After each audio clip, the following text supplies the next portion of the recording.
Assalamualaikum warahmatullahi wabarakatuh. Perkenalkan, nama saya Gandhi Dwi Rasa Fitri dari kelas 2 BKID UIN Saifuddin Zuhri Purwokerto. Di sini saya ingin memberitahu teman-teman semuanya mengenai implementasi komunikasi massa. Sebelumnya izinkan saya untuk memberitahu pengertian dari komunikasi massa. Komunikasi massa adalah pesan yang dikomunikasikan melalui media massa pada sejumlah besar orang. Nah, dari definisi tersebut dapat diketahui bahwa komunikasi massa itu harus menggunakan media massa. Salah satu fungsi komunikasi yang paling utama ialah sebagai media informasi. Komunikasi massa menyediakan informasi tentang peristiwa dan kondisi dalam masyarakat tertentu, menunjukkan hubungan kekuasaan, serta memudahkan sebagai macam inovasi. Dan di sini saya juga memberikan beberapa contoh mengenai komunikasi massa. Nah, untuk contoh yang pertama ada televisi. Televisi merupakan salah satu jenis alat media yang digunakan sebagai sarana komunikasi massa. Komunikasi massa sendiri, menurut Dominic, seperti yang dikutip dalam buku Pengantar Komunikasi Massa karya Nuruddin terbitan tahun 2009, yakni memiliki beberapa fungsi antara lain, yang pertama pengawasan, yang kedua penafsiran, yang ketiga pertalian atau keterkaitan, dan yang keempat penyebaran nilai serta hiburan. Nah, dari fungsi televisi secara umum sama dengan fungsi media massa lainnya, yaitu berfungsi untuk memberi informasi, mendidik, menghibur, dan membujuk. Contoh yang kedua yaitu radio. Media informasi dan komunikasi adalah suatu peran yang dimiliki oleh radio. Fungsinya adalah untuk menyalurkan informasi dari sumbernya kepada penggunanya. Semua media informasi dan komunikasi memiliki fungsi yang mirip, yaitu mengumpulkan, mengolah, dan menyebarkan informasi ke berbagai pihak dan lokasi.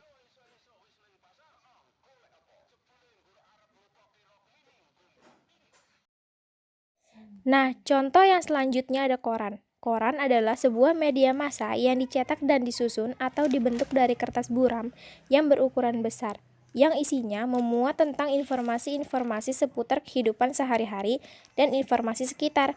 Berita yang ada di dalamnya dicari dan ditulis oleh para jurnalis ataupun wartawan.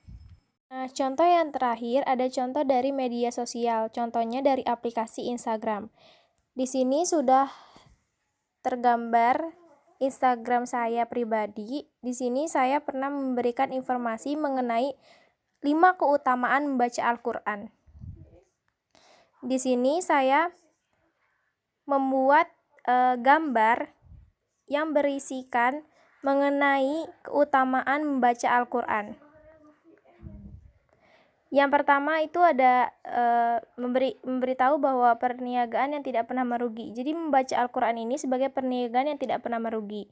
Yang kedua, memperoleh pahala yang banyak. Yang ketiga, mendapatkan syafaat pada hari kiamat. Yang keempat, sebagai kebaikan untuk membacanya. Yang kelima, pencapaian yang lebih baik dari harta dunia. Nah, di sini saya memberikan informasi bahwa membaca Al-Qur'an itu adalah sesuatu yang bermanfaat bagi kita sebagai umat muslim. Selain itu juga informasi ini sangat berguna untuk teman-teman yang memang belum mengetahui apa aja keutamaan membaca Al-Qur'an.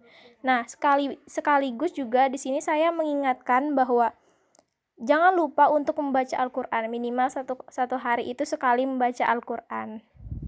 Dan di sini juga saya memberitahu 10 cara mengenali potensi diri menjadi sebuah prestasi. Di sini saya juga memberitahu bahwa potensi diri merupakan kemampuan atau kekuatan diri seseorang, baik yang belum terwujud maupun yang telah terwujud. Akan tetapi belum sepenuhnya terlihat atau dipergunakan secara maksimal oleh seseorang. Di sini saya memberikan informasi bahwa yuk kenali diri kamu sendiri. Gimana sih caranya? Caranya yang pertama adalah kenali aktivitas favorit. Apa sih aktivitas favorit kita? Yang kedua, bertanya pada orang lain. Yang ketiga, berpandangan luas. Yang keempat, jangan takut berbeda. Yang kelima, kenali potensi dominan. Yang keenam, cari tahu kepandaian Anda. Yang ketujuh, dengarkan orang lain. 8, introspeksi. 9, menghargai diri sendiri. Dan yang terakhir adalah konsultasi atau minta bantuan ke lembaga atau psikolog.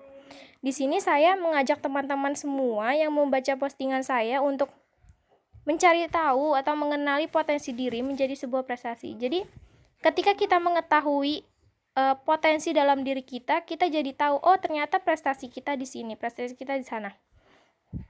Di sini juga membuat teman-teman yang membaca jadi Oh ternyata saya begini, oh ternyata saya begitu. Kurang lebih seperti itu.